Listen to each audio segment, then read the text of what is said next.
Shalom, shalom, peuple de Dieu, et bienvenue à la Rhapsodie du lundi 22 novembre 2021.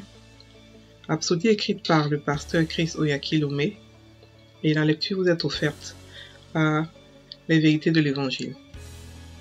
Le thème d'aujourd'hui est un royaume particulier, et le verset de Éphésiens 2, verset 19, qui se lit: Maintenant donc, vous n'êtes plus des étrangers, ni des gens du dehors, mais vous êtes concitoyens des saints, gens de la maison de Dieu. Fin du verset. Le pasteur Christ dit: nous ne sommes pas de ce monde. Nous sommes le peuple particulier d'un royaume céleste. Bien que nous vivions sur la terre, notre citoyenneté, le royaume auquel nous appartenons et à partir duquel nous opérons est au ciel.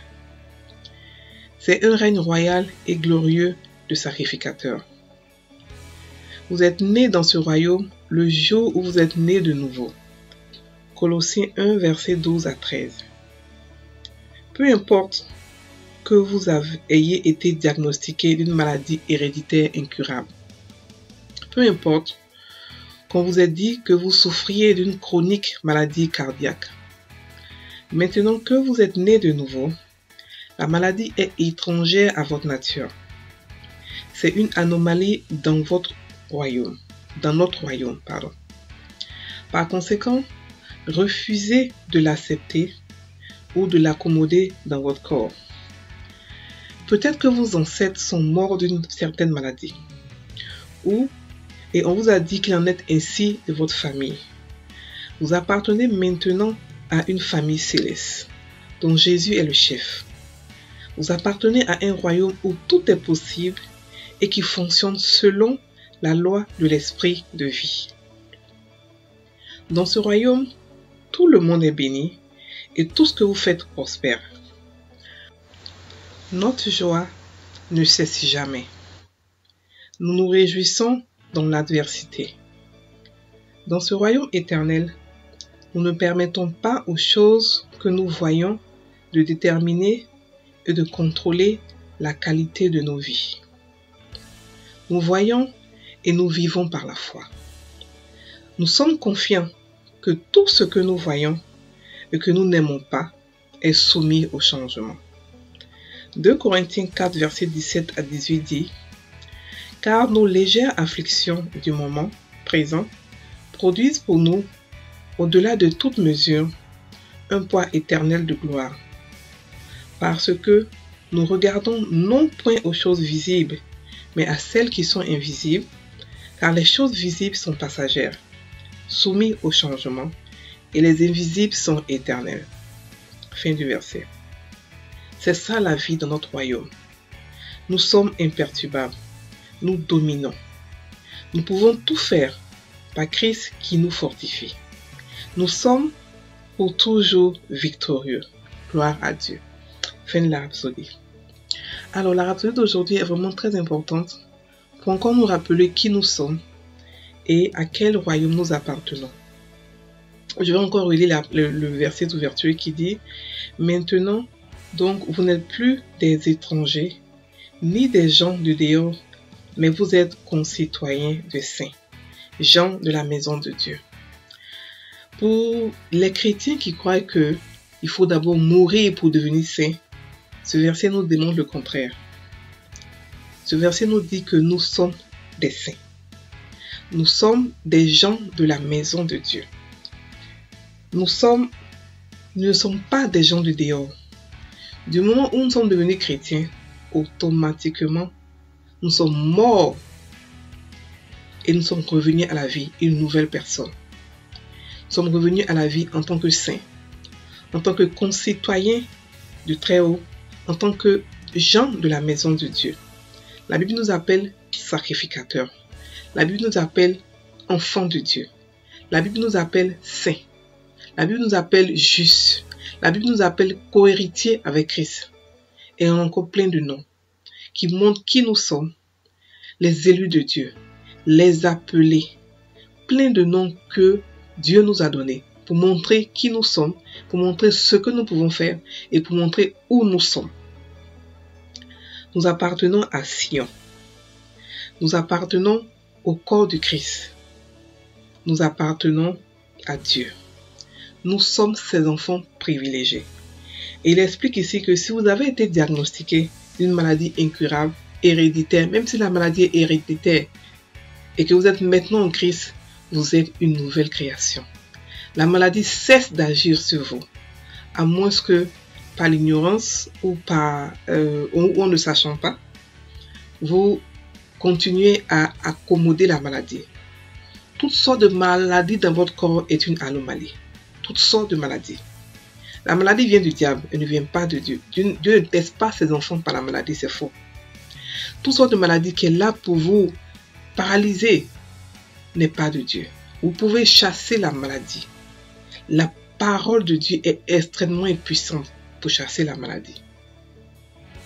Le nom de Jésus est extrêmement puissant pour chasser la maladie.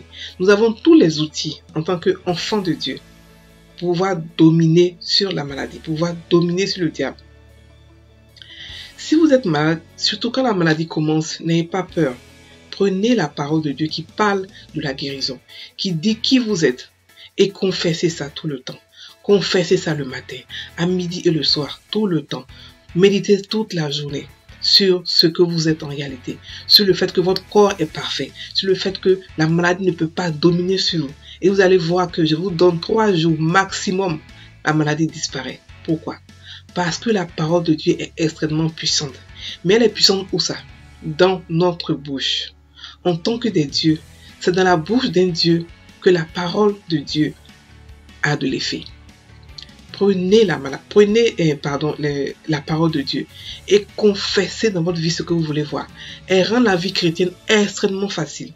La prière est bonne pour les changements, c'est sûr. Mais la parole de Dieu est aussi très efficace.